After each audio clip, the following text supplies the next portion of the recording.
وہ جن کے لہجے میں صداقت کی صدا گونجتی تھی، وہ جن کی آنکھوں میں امت کے زخموں کا درد چھلکتا تھا، وہ جو گلوبل سمود فلوٹیلا کے ساتھ مظلوموں کی امید بنے نکلے تھے۔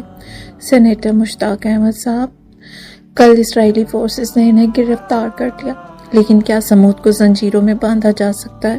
کیا ایمان کی للکار کو سمندروں کے بیچ روکا جا سکتا ہے؟ یہ گرفتاری محض ایک شخص کی نہیں، یہ پوری امت کی غیرت پر وار ہے۔ لیکن ہر زنجیر کے پیچھے ایک پکار ہے، ہر قید کے بعد ایک آزادی کی نوید ہے۔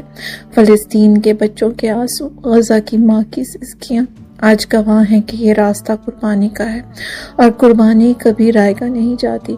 اے سینیٹر مشتاق، آپ کی گرفتاری ہمارے حوصلوں کو کمزور نہیں کرے گی، یہ ہمارے دلوں میں ایک آگ بنے گی جو انصاف کے خواب کو اور بھی روشن کرے گی۔ اللہ آپ کو اپنی ایمان میں رکھے اور